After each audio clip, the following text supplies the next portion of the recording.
Electric vehicles are revolutionizing transportation, but their success hinges on one critical challenge: keeping components cool.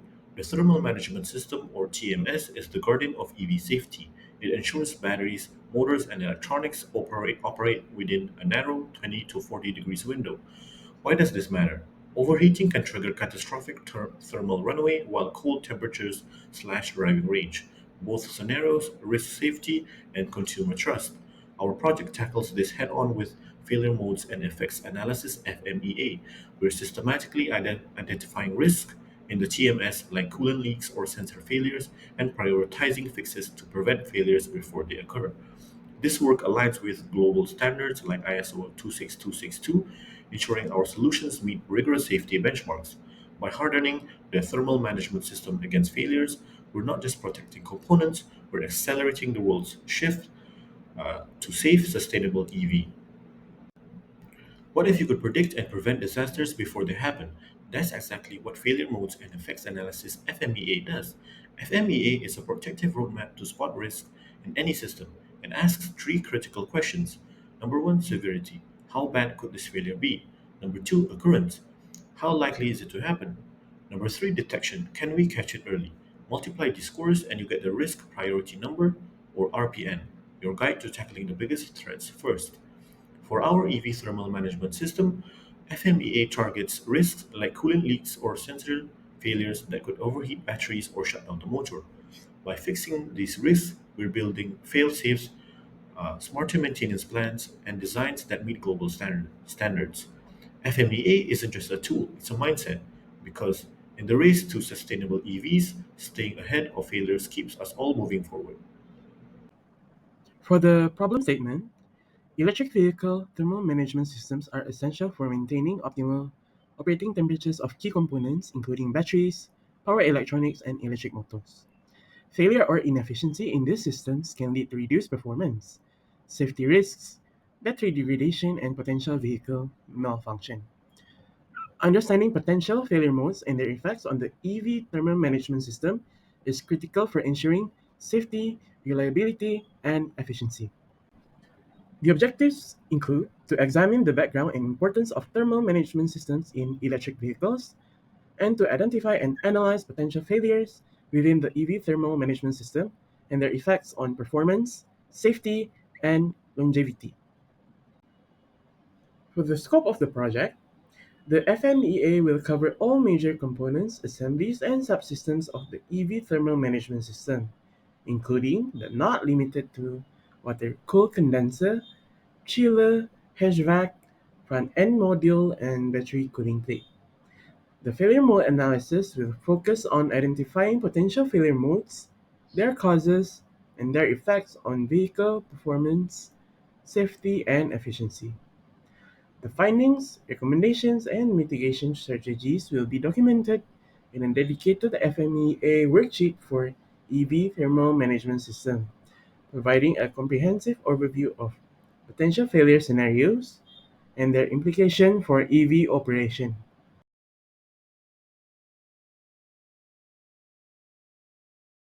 For thermal management of EV, there are three commonly used inspection methods. The first one is the visual inspection, which involves manually checking the components for damages, leaks, corrosion, or cracks.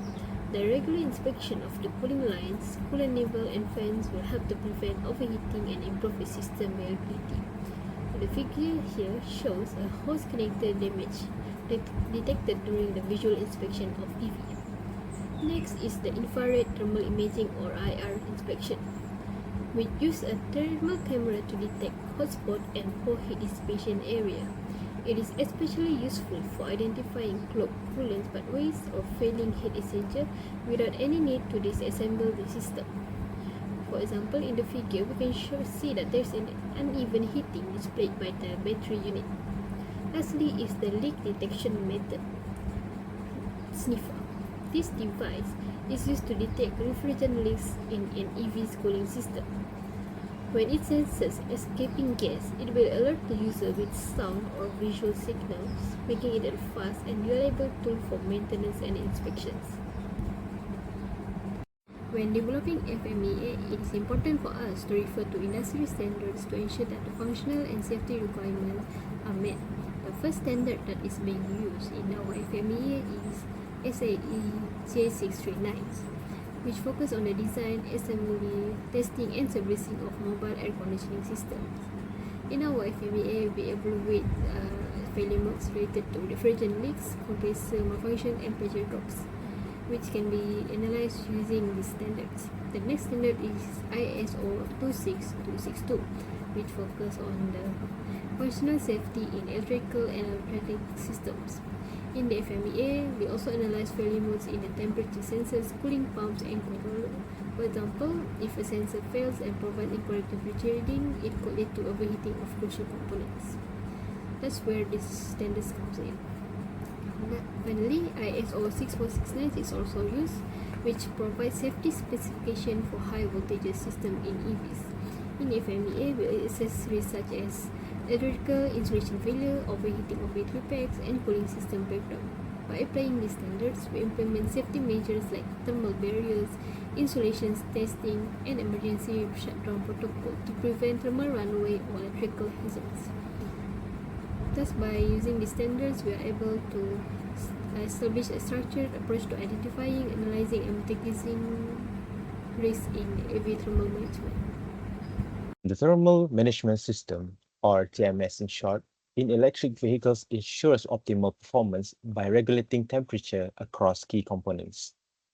In this study, the system boundary focuses on two major subsystems, that is the air conditioning system and the coolant system. The coolant system maintains the battery and power electronics at ideal temperatures.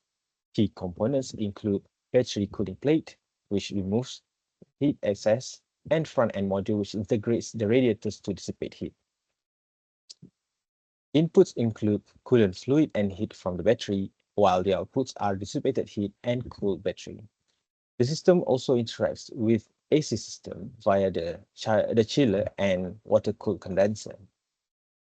The air conditioning system cools both the cabin and the battery. It consists of HVAC unit for temperature control, chiller, which transfer cooling energy to cooling system, and water-cooled condenser for efficient heat rejection.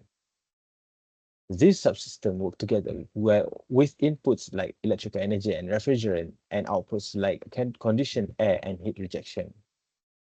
Defining the system boundary helps analyze heat transfer, energy flow, and component efficiency, which is crucial for optimizing EV performance.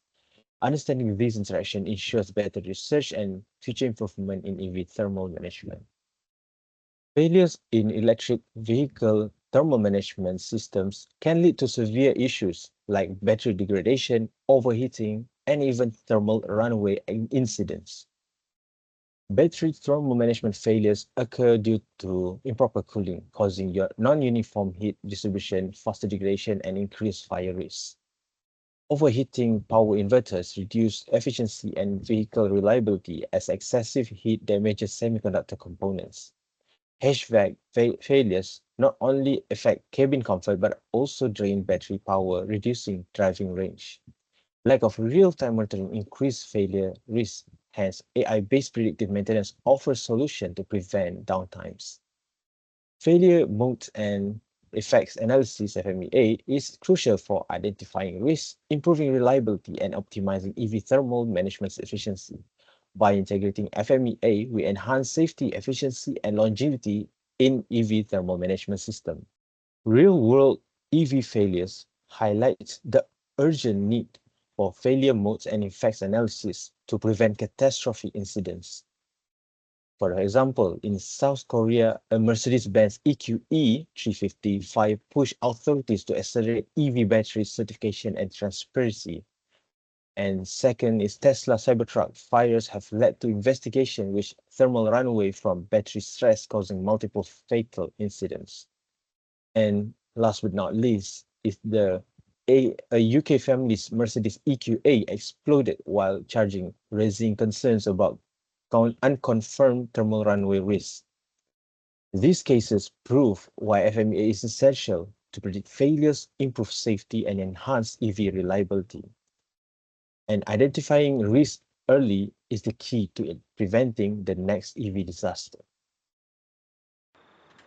Okay, so now we will head on to the methodology, which we will cover the FMEA process flowchart. So the first start of the process is that we define the assets, process, and subsystem for the analysis. Secondly, we identify potential failure modes and consequences of each process.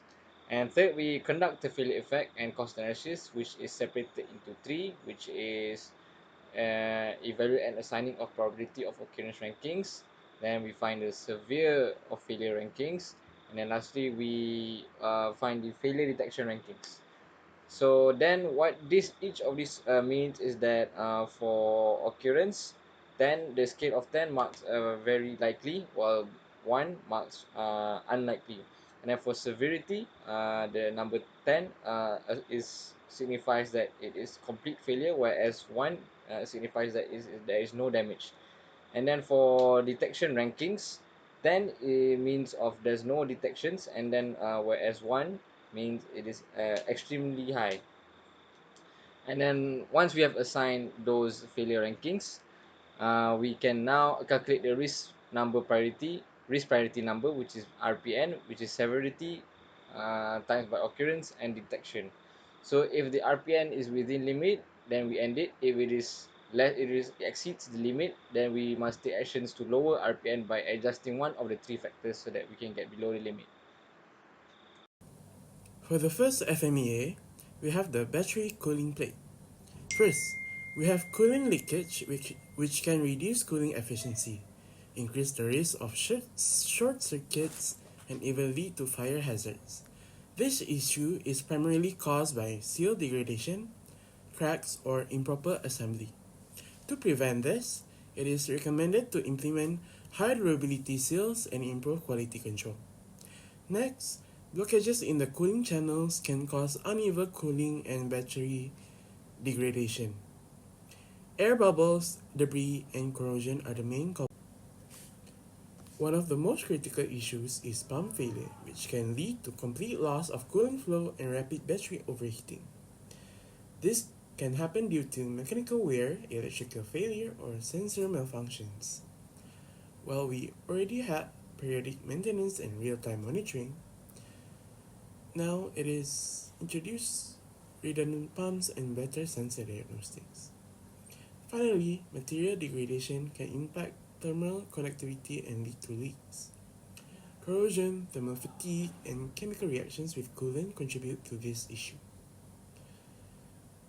This issue can be settled by using corrosion resistant materials and improving coolant chemistry. The front-end module, or FEM, in electric vehicles ensures efficient thermal management and structural stability. Through FMEA, we identified and mitigated five critical risks. Number one is coolant leak. RPN went from 108 to 36. Coolant leaks caused by corrosion or faulty seals risk battery overheating and thermal runaway. By switching to corrosion-resistant aluminum alloys and integrating real-time leak sensors, we reduced the risk by 66%. Number two is blocked grills or ducts. RPN went from 84 to 28. Debris blockages in airflow pathways reduce cooling efficiency, forcing energy-intensive fan use. Self-cleaning filters and advanced diagnostic algorithms improve detection and prevention, cutting the RPN by 67%. Number three is structural cracks. RPN went from 60 to 18. Vibration or road impacts can deform the FEM, misaligning components. Lightweight carbon fiber composites and shock absorbing mounts minimize damage, achieving a 70% RPN reduction. Number four is sensor errors. RPN went from 100 to 30. Electromagnetic interference, or EMI, or calibration drift can trigger false alarms. EMI shielded sensors and auto calibration protocols enhance the reliability, reducing risk by 70%. Lastly is refrigerant leak.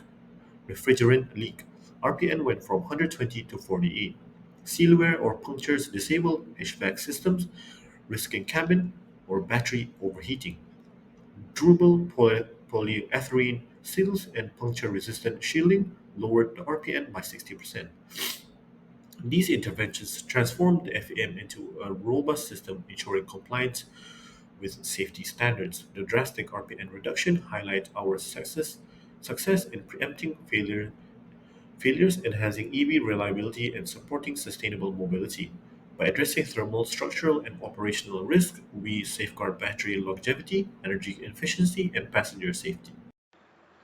Next, we will cover the failure mode effect and analysis of the HVAC. As you can see, there are four process functions, but then the highest severity is caused by the refrigerant system, which has an RPN of 378, and the reason of this is that the potential failure mode is caused by the highest is the refrigerant leak, which could reduce the cooling efficiency and the potential environmental impact, which has a severity of 9.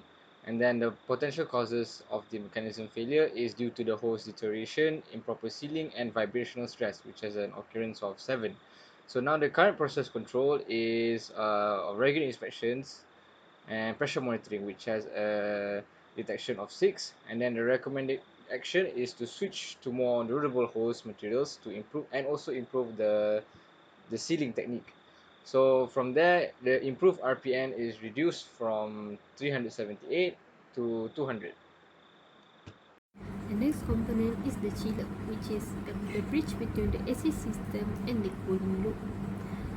It will use the cold refrigerant from the AC system to cool down the liquid coolant, which will then be recirculated through the battery packs, power electronics, and intercooler, effectively cooling them down. During the FMEA, there are three potential failure modes that has been identified. The first one is leakage in the refrigerant and coolant cycle. This can cause reduced cooling efficiency, increased compressor workload, and battery overheating. The main cause is the worn or damaged sealing rings at the connection points, with an initial RPN of 270. To mitigate this issue, we first implemented routine leak inspection and pressure monitoring.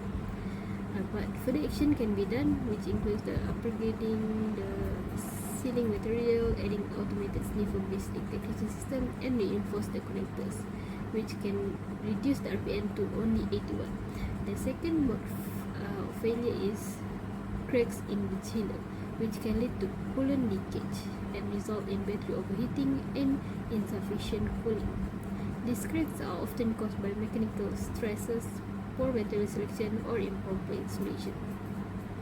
The initial RPN was 240, but to mitigate this issue, we recommend to improve the material selection, introduce stress testing, and enforce proper insulation guideline, which can reduce the RPN to about 72.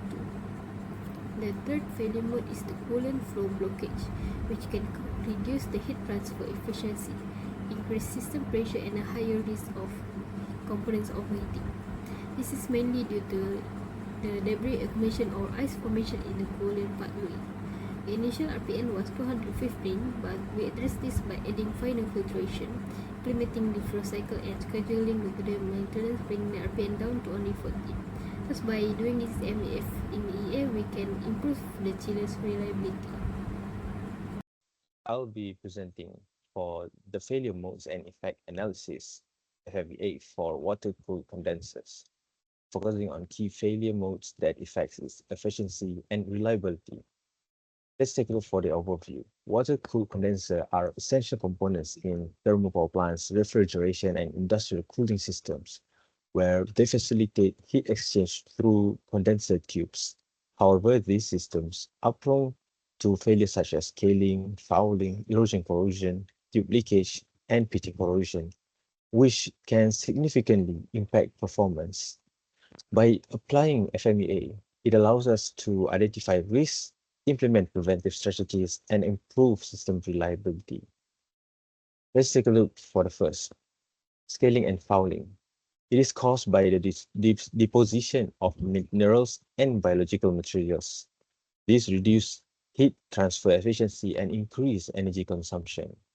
Studies by Lai et al. And Reshi and Mussalin confirmed that calcium carbonate scaling restricts water flows and accelerates corrosion. Our initial RPN was 240, but with improved water treatment and regular cleaning, we reduced it to 100. Second is the erosion corrosion. This occurs when high velocity of water removes protective oxide layers, exposing metals to accelerated wear. Aziz et al. And Reshi and Mussalim found that high turbidity and impingement of water jets led to rapid degradation. Initially, the RPN was 392, but by controlling water flow velocity and erosion-resistant materials, we brought it down to 112. Third is the tube leakage, a major concern leading to operational inefficiencies and system shutdowns. Lai et al. And Aziz et al. Reported that leakage often results from corrosion and material degradation. Our analysis started with RPN of 378, but improved filtration, predictive maintenance, and periodic inspections lowered it to 96. And lastly, the beading corrosion, a localized attack on metal surface, often leading to leaks. Research by Lai et al. Found that high oxygen and calcium concentration accelerate metal loss. With an initial RPN of 336, we implemented corrosion-resistant materials, water chemistry monitoring, and anti-corrosion coatings to bring it down to 63. So this literature validates the necessity of FMEA for proactive and addressing these failure modes. Through targeted preventive maintenance, condition monitoring, and material selection, we can enhance the reliability and lifespan of water-cooled condensers. So now we have come to the conclusion of our project on how to implement the failure mode effect analysis on the electric vehicle thermal management system. So what we can do to conclude this project is first we need to conduct background research on electric vehicle thermal management system and gather relevant information regarding it. And second, we could conduct a failure mode effect analysis on its five components of the electrical vehicle thermal management system as we have covered. And from there, we are able to evaluate and identify the highest RPN for every failure mode and find its appropriate response to it. And then finally, we are able, from all the information that we have gathered and the research we have done, is that we are able to implement a corrective action to identify the failure modes of the identified failure modes. That is all for our group, and thank you very much.